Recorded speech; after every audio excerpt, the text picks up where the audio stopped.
Hello guys, everyday news में आप सभी का स्वागत करता हूं। और अभी जो हम लोग क्वेश्चन का सीरीज स्टार्ट किए हैं, इस सीरीज में आपको बिहार एसआई का, यूपी एसआई का और रेलवे से संबंधित जो भी एग्ज़ाम है वो सभी के लिए काफ़ी इंपॉर्टेंट है। अगर आप इससे पहले वाले वीडियो के पहले लेक्चर को नहीं देखें तो आप उसको पहले देखिए, फिर आप ये देखिएगा। तो चलिए हम लोग वीडियो की शुरुआत करते हैं। उससे पहले अगर आप वीडियो को पहली बार देखें तो इसको लाइक, सब्सक्राइब और शेयर जरूर कर लीजिएगा ताकि आपको इसका बेनिफिट हो, और अपने दोस्तों के साथ ज़रूर शेयर करिएगा ताकि उनको भी इसका फ़ायदा हो सके। चलिए हम लोग क्वेश्चन का शुरुआत करते हैं। पहला क्वेश्चन हमारा है कि सुबह आज़ादी नामक कविता किसने लिखी है। ये सुबह आज़ादी नामक पोइम्स है, इसको किसने लिखा है। तो आपके पास चार ऑप्शन है: शाहिर लुधियानवी, फैज़ अहमद फैज़, अबुल कलाम आज़ाद और मोहम्मद इकबाल। चारों में से आपको बताना है कि इसका राइट आंसर क्या हो जाएगा। तो इसका राइट आंसर हो जाएगा ऑप्शन नंबर 2, फैज़ अहमद फैज़। ठीक है, तो चलिए अगले क्वेश्चन की तरफ बढ़ते हैं। अगला क्वेश्चन हमारा है कि भारत छोड़ो का नारा किसने दिया था। भारत छोड़ो का यानी क्विट इंडिया मूवमेंट का जो नारा दिया गया था 1942 में, गांधी जी के नेतृत्व में जो भारत छोड़ो आंदोलन चलाया गया था, तो वही कह रहा है कि भारत छोड़ो का नारा आखिर दिया किसने था। तो ऑप्शन है महात्मा गांधी, जवाहरलाल नेहरू, यूसुफ मेहर अली और अरुणा आशरफ अली। तो इसमें अधिकतर स्टूडेंट को कन्फ्यूजन रहता है कि महात्मा गांधी दिए थे, लेकिन नहीं। भारत छोड़ो का जो नारा दिए थे वास्तव में कौन दिए थे? यूसुफ मेहर अली दिए थे। कौन दिए थे? यूसुफ मेहर अली। ऑप्शन नंबर 3 इसका राइट हो जाएगा। ठीक है, चलिए अगले क्वेश्चन की तरफ बढ़ते हैं। अगला क्वेश्चन हमारा है भारत के विभाजन का टालने का अंतिम अवसर समाप्त हो गया था। ये भारत के विभाजन को जो टालने का अंतिम अवसर था, लास्ट बार जो प्रयास किया गया था, वो कब समाप्त हो गया था। यानी किसके समाप्त होने के साथ ही, किसको अस्वीकार करने के साथ ही भारत के विभाजन का जो टालने का मतलब चल रहा था प्रोसेस, वो समाप्त हो गया था। यानी कि उसके बाद भारत विभाजन को निश्चित किया गया, इसके बाद जो भारत विभाजन निश्चित होना ही है। तो किसके तहत ऐसा मतलब अंतिम अवसर समाप्त हो गया था, आपको बताना। ऑप्शन आपके पास है क्रिप्स मिशन को अस्वीकार करने के साथ ही, अगला ऑप्शन है राजगोपालाचारी फार्मूला को अस्वीकार करने के साथ ही, अगला ऑप्शन है कैबिनेट मिशन को अस्वीकार करने के साथ ही, और चौथा ऑप्शन है बेबल प्लान को अस्वीकार करने के साथ ही। यानी किसको अस्वीकार करने के साथ ही भारत विभाजन का जो अंतिम अवसर था वो समाप्त हो गया था। तो इसका राइट आंसर हो जाएगा ऑप्शन नंबर 3, यानी कैबिनेट मिशन को अस्वीकार करने के साथ है। चलिए अगले क्वेश्चन की तरफ बढ़ रहे हैं। तो उम्मीद कर रहा हूँ कि आपको क्वेश्चन ये अच्छा लग रहा होगा। अगर आपको अच्छा लग रहा है तो आप वीडियो को ज़रूर सब्सक्राइब कर लीजिए और दोस्तों के साथ शेयर भी ज़रूर कर दीजिए। अगला क्वेश्चन हमारा है भारत में प्रथम 3 विश्वविद्यालय, वो जो 3 विश्वविद्यालय थे वो कौन सब थे। ये तीनों विश्वविद्यालय आपका है कौन सा? कलकत्ता, मद्रास और बम्बई। इसका जो स्थापना किया गया था वो किस वर्ष किया गया था। आपके पास ऑप्शन है 1857, 1881, 1885 और 1905। आपको राइट आंसर बताना कि इसका राइट आंसर क्या हो जाएगा। इसका राइट आंसर हो जाएगा 1857। ठीक है, 1857 में भारत में प्रथम 3 विश्वविद्यालय यानी कलकत्ता, मद्रास और बम्बई की स्थापना की गई थी।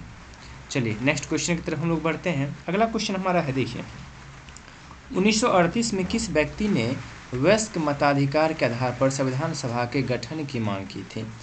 1938 में 1938 में कह रहा है कौन सा व्यक्ति ऐसे थे जिन्होंने वयस्क मताधिकार के आधार पर संविधान सभा के गठन की मांग की थी। चलिए ऑप्शन देखते हैं कि ऑप्शन हमारा क्या है। तो देखिए ऑप्शन है महात्मा गांधी, जवाहरलाल नेहरू, सुभाष चंद्र बोस और वल्लभ भाई पटेल। आपको इसमें से बताना है कि इसका राइट आंसर क्या हो जाएगा।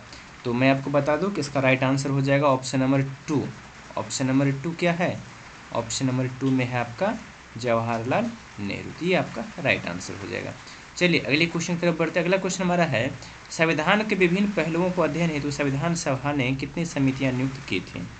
ऑप्शन है 9, 12, 13 और 16। इसका राइट आंसर हो जाएगा कितना? ऑप्शन नंबर 3, यानी कि 13 समिति इन्होंने नियुक्त किए थे। कितने समिति नियुक्त किए थे? तो 13 समिति नियुक्त किए थे। चलिए अगला क्वेश्चन है किस दिन से संविधान सभा का अंतरकालीन संसद के रूप में आविर्भाव हुआ।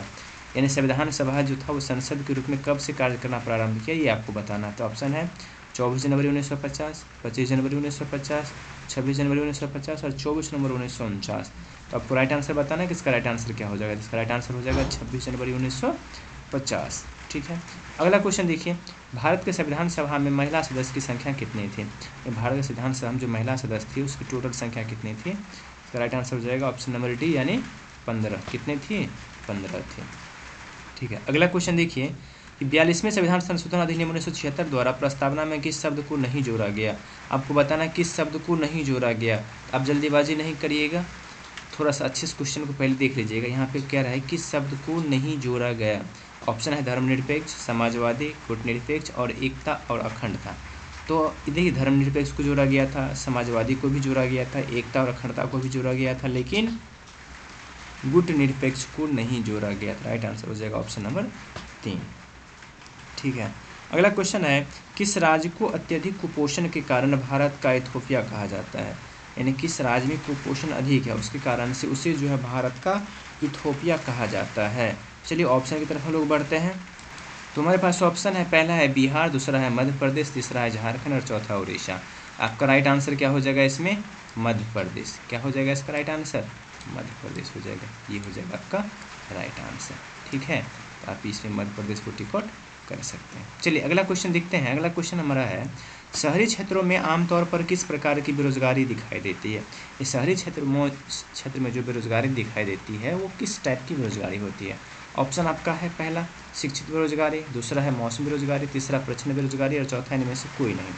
इसका राइट आंसर क्या हो जाएगा? इसका राइट आंसर हो जाएगा शिक्षित बेरोजगारी। शहरी क्षेत्र में जो है शिक्षित बेरोजगारी दिखाई देती है। अगला क्वेश्चन है राष्ट्रीय आय निकालने के लिए एनएनपी में से किसे घटाया जाता है। तो आपके पास ऑप्शन है अप्रत्यक्ष कर, पूंजी उपभोग छूट, इमदाद और ब्याज। इसका राइट आंसर क्या हो जाएगा? अप्रत्यक्ष कर हो जाएगा। ठीक है, चलिए अगला क्वेश्चन है निम्न में से किसको व्हाइट ऑफ द अर्थ कहा जाता है। किसको व्हाइट ऑफ द अर्थ कहा जाता है? आपके पास ऑप्शन है क्रस्ट, मेंटल, कोर और इनमें से कोई नहीं। इसका राइट आंसर क्या हो जाएगा? मेंटल। मेंटल को व्हाइट ऑफ द अर्थ कहा जाता है। अगला क्वेश्चन है महाद्वीपीय सिद्धांत के प्रणेता है, इसमें से बताना है कि महाद्वीपीय सिद्धांत के प्रणेता कौन है। तो आपके पास ऑप्शन है, देखिए पहला ऑप्शन आपके पास है प्राट, दूसरा है वेगनर, तीसरा होम्स और चौथा है ग्रेगरी। तो आपका राइट आंसर क्या हो जाएगा? वेगनर। यानी वेगनर को महाद्वीपीय सिद्धांत का प्रणेता कहा जाता है। ठीक है, अगला देखिए, अगला क्वेश्चन है उत्तराखंड का सबसे ऊंचा पर्वत शिखर कौन सा है। आपको बताना है कि उत्तराखंड का सबसे ऊंचा पर्वत शिखर कौन सा। चलिए ऑप्शन की तरफ बढ़ते हैं हम लोग। ऑप्शन देखते हैं। आपके पास ऑप्शन है, पहला बद्रीनाथ, दूसरा है केदारनाथ, तीसरा है कामेत और चौथा है नंदा देवी। इसका राइट आंसर हो जाएगा नंदा देवी। ठीक है, अगला क्वेश्चन देखिए। अगला क्वेश्चन है शारदा पीठ कहाँ अवस्थित है। तो आपके पास ऑप्शन है बद्रीनाथ, पुरी, द्वारिका और मैसूर। आपको राइट आंसर बताना है क्या होगा इसका। इसका राइट आंसर हो जाएगा ऑप्शन नंबर 3। ऑप्शन नंबर 3 क्या है? ऑप्शन नंबर 3 आपका है द्वारिका। ये आपका राइट आंसर हो जाएगा। ठीक है, चलिए अगले क्वेश्चन की तरफ बढ़ते हैं। अगला क्वेश्चन हमारा है क्षारीय घोल का पीएच मान कितना होता है। ऑप्शन है 7 से कम, दूसरा ऑप्शन है 7 से अधिक, तीसरा ऑप्शन है 7 के बराबर, चौथा ऑप्शन है 14। आपको राइट आंसर बताना है कि क्षारीय घोल का पीएच मान होता है कितना होता है। क्षारीय घोल का पीएच मान जो है ये कितना? 7 से अधिक होता है। ठीक है, अब अगला क्वेश्चन करते हैं। अगला क्वेश्चन हमारा है जंग लगने पर लोहे का भार क्या होता है। पहला ऑप्शन है घटता है, दूसरा बढ़ता है, तीसरा है कोई परिवर्तन नहीं होता, चौथा है परिवर्तित होता है। तो आपको बताना है कि लोहे में जब जंग लगता है तो उस टाइम उसका भार क्या होता है। तो ऑप्शन नंबर 2 इसका राइट हो जाएगा, यानी उसका भार जो है ये बढ़ता है। चलिए अगला आगे देखते हैं। अब आगे जो है आपका ये मैथ का क्वेश्चन आया है। ठीक है, अब आगे जो भी क्वेश्चन होगा ये मैथ रीजनिंग से संबंधित होगा। अब वीडियो को स्किप नहीं करिएगा, आप इसको जो है मैथ का क्वेश्चन देखिएगा किस तरह से हम बनाते हैं। अगर आपको अच्छा लगेगा तो आप वीडियो को ज़रूर सब्सक्राइब कीजिएगा, नहीं अच्छा लगेगा नहीं सब्सक्राइब कीजिएगा। देखिए यहाँ पे क्वेश्चन है कि चक्रवृद्धि ब्याज की 9% की वार्षिक दर पर प्रभावी ब्याज दर कितनी होगी यदि ब्याज अर्धवार्षिक संयोजित होता हो। देखिए ब्याज का रेट अभी क्या दिया है, ब्याज का रेट जो है ये 9% है। ब्याज का रेट कितना है अभी जो है ये 9% है। ये 9% जो ब्याज का रेट है ये क्या है, एनुअल है यानी वार्षिक है। अब अगर 9% जो है ये पूरे साल के लिए है, लेकिन हमें निकालना क्या है, अर्धवार्षिक संयोजित होगा तब इसका प्रभावी दर क्या होगा। देखिए पूरे साल का अगर 9% है, अगर हम छमाही की बात करें, हाफ ईयरली बात करें, पूरे साल का अगर 9% है तो छमाही कितना हो जाएगा, 6 महीना के लिए कितना हो जाएगा, ये 4.5% हो जाएगा। 6 महीना के लिए कितना होगा, 4.5% होगा कि नहीं होगा। अब इसका हमें प्रभावी दर चाहिए। अगर देखिए अगर वार्षिक ब्याज दर अगर टाइम अगर 1 साल लेंगे तो अर्धवार्षिक वाला में अगर 1 साल को हम साइकिल से डिवाइड करेंगे, यानी कितने साइकिल अगर होगा तो 6 महीना का 2 साइकिल होगा। तो आप जो है इसको ऐसे कर सकते हैं, प्रभावी दर जब भी निकालना रहेगा तो 4.5 प्लस 4.5 प्लस फिर इसके बाद कितना 4.5 गुने 4.5 और फिर बट्टा में कितना 100, बट्टा में कितना 100, ये हो जाएगा। तो यहाँ पे देखिए क्या हो जाएगा 4.5 प्लस 4.5 हो जाएगा कितना 9.0 हो जाएगा। अब प्लस ये हो जाएगा कितना 20 25 यहाँ पे पॉइंट और बट्टा में 100, ये हो जाएगा आपका कितना 9.2025%। तो ये हो जाएगा आपका प्रभावी ब्याज दर, यानी ऑप्शन नंबर 3 जो है इसका राइट आंसर हो जाएगा। जब भी आपको प्रभावी दर निकालना रहेगा तो ये अगर मतलब दो, जैसे कि आप कह सकते हैं कि 2 वर्ष के लिए अगर निकालना है, 2 वर्ष यानी कि आप 2 साइकिल यहाँ पे मान लीजिए, अगर 2 साइकिल के लिए आपको प्रभावी दर चाहिए तो ये फार्मूला R प्लस R गुने R बट्टा 100, इसको आप यूज करिएगा आपका आंसर आ जाएगा। तो यहाँ पे चूँकि 9% जो था ये वार्षिक था, तो हाफ ईयरली में लाए तो 4.5% हो गया। अब 4.5% फार्मूला में पुट कर देगा, आपका राइट आंसर आ जाएगा। ठीक है, तो उम्मीद है कि आपको ये क्वेश्चन समझ में आया होगा। चलिए आगे बढ़ते हैं हम लोग अगले क्वेश्चन की तरफ। देखिए अगला क्वेश्चन है कि ए बी और सी किसी काम को क्रमशः 24, 30 और 40 दिन में कर सकता है। उन्होंने एक साथ काम शुरू किया, लेकिन सी जो है काम समाप्त होने से 4 दिन पहले काम छोड़ दिया। तो आपको बताना है कि काम जो है कितने दिन में पूरा होगा। चलिए इस क्वेश्चन को हम लोग बनाते हैं। देखिए कैसे इसको बनाएंगे। कह रहा है कि ए बी सी जो है कितना कितना दिन में कर सकता है काम को। देखिए यहाँ पे क्वेश्चन कह रहा है कि ए थोड़ा सा इसको इरेज करता हूँ मैं। क्वेश्चन कह रहा है कि ए बी और सी कितना कितना दिन में, ए जो है काम को 24 दिन में कर सकता है, बी उसी काम को 30 दिन में कर सकता है और सी उसी काम को 40 दिन में कर सकता है। जब भी टाइम बोर्ड का क्वेश्चन रहेगा सबसे पहले इसका एलसीएम निकालेंगे। 24, 30 और 40 का एलसीएम 120 ले सकते हैं। 24 5 120, 30 चौका 120 और 40 दिया 120। ठीक है, यानी इसका मतलब ये हुआ ए एक दिन में 5 काम करता है, बी एक दिन में 4 काम करता है, सी एक दिन में 3 काम करता है।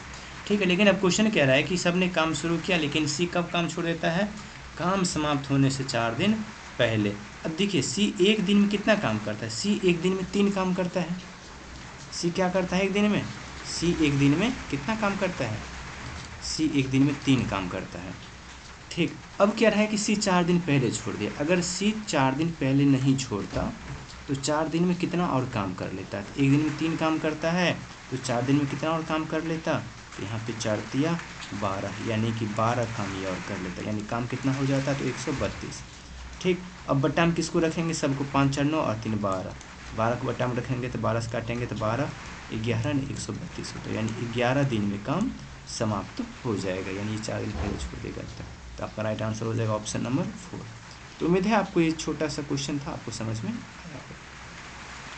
अब देखिए अगला क्वेश्चन क्या है। अगला क्वेश्चन हमारा है कि क्या है, ज्ञात कीजिए कितने समय में एक टैंक को एक साथ तीनों पाइप भरा जाएगा जिसका व्यास जो है 1 सेंटीमीटर, 4/3 सेंटीमीटर, 2 सेंटीमीटर। सबसे बड़ा पाइप जो है टैंक को अकेले 122 मिनट में भर सकता है। ठीक है, क्वेश्चन ये है। और इसके बाद भी आगे क्वेश्चन मैं आपको बता रहा हूँ क्या है, थोड़ा सा आप इसको अच्छे से पढ़ लीजिए एक बार। कि कह रहा है कि कितने समय में एक टैंक को भरा जाएगा, एक टैंक को तीनों पाइप मिलके एक साथ कितने देर में भर सकता है। तीनों का व्यास दिया हुआ है, तीनों का व्यास क्या सब दिया हुआ है, तीनों का जो रेडियस दिया है R1 दिया है 1 सेंटीमीटर, R2 दिया हुआ है 4/3 सेंटीमीटर और R3 दिया हुआ है 2 सेंटीमीटर। और सबसे बड़ा वाला जो है कितना देर में भर सकता है, तो 122 मिनट में भर सकता है। ठीक है, तो इसको अगला आगे देखते हैं, इसका आगे का पार्ट क्या आगे था कि 122 मिनट में भर सकता है। तो प्रत्येक पाइप द्वारा बहने वाली पानी की मात्रा जो है क्या है, इसके वर्ग के समानुपाती है। मतलब इसमें से जो पानी निकलती है इसका मात्रा क्या है, जो इसका रेडियस है उसके वर्ग के समानुपाती है। इसका रेडियस क्या लिखा हुआ था, पहला का रेडियस 1 था, दूसरा का 4/3 था और तीसरा का 2 सेंटीमीटर था। तो सबसे पहले यहाँ पे इसका हम लोग रेशियो निकाल लेते हैं। सबसे पहले क्या करते हैं, इसका जो है सबसे पहले हम लोग रेशियो निकालते हैं। ठीक है, तो रेशियो देखिए कितना हो जाएगा इसका। तो यहाँ पे 1:4/3:2, यानी कुछ तो बट्टा में 1 और यहाँ भी नहीं, कुछ तो बट्टा में 1। तो कितना आ जाएगा, बट्टा में कितना लिखा जाएगा, यहाँ पे 3 लिखा जाएगा। तो 1 तिया 3, तो यहाँ पे 3, 3 एका 3, तो 4 एका 4, 1 तिया 3, 2 तिया 6, यानी रेडियस कितना हो जाएगा, 3, 4 और 6 का रेशियो हो जाएगा, R1, R2 और ये R3, इसका ये रेडियस हो जाएगा। अब क्वेश्चन कह रहा है कि इसमें से पानी की मात्रा क्या होगा, पानी कितनी निकलती है, तो इसका जो रेडियस है उसके वर्ग के समानुपाती। तो पानी की मात्रा की अगर हम बात करें, पानी की मात्रा क्या होती है, तो हो जाएगा 9, 16 और 36। अब क्वेश्चन में कह रहा था कि तीनों मिलकर कितना देर में भर सकता है, जबकि सबसे बड़ा वाला जो है 122 मिनट में भरता है। अब यहाँ देखिए वर्ग बराबर वर्ग करते हैं, बड़ा वाला जो है 36 और कितना देर में, 122 मिनट में। अब तीनों मिल के, तो तीनों को जोड़ेंगे तो 16 9 25, अब 25 और 36 कितना हो जाएगा, ये 61 हो जाएगा। गुने कितना देर में भरेगा, तो मान लेते हैं कि x मिनट में भरेगा तीनों मिलके, तो गुने x कर देते हैं, 61 दूनी हो जाएगा ये, x का वैल्यू कितना, 36 दूना 72, यानी तीनों मिल करके जो है ये 72 मिनट में भर सकता है। कुछ नहीं किया, वर्क इक्वल टू वर्क यहाँ पे कर लिए हैं। अब देखिए अगला क्वेश्चन, लग रहा है क्वेश्चन अब समाप्त। तो ठीक है, इस वीडियो में इतना ही। अगर आपको अच्छा लगे तो वीडियो को लाइक, सब्सक्राइब और शेयर ज़रूर करिएगा और अपने दोस्तों को भी ज़रूर बताइएगा। जय हिंद, जय भारत।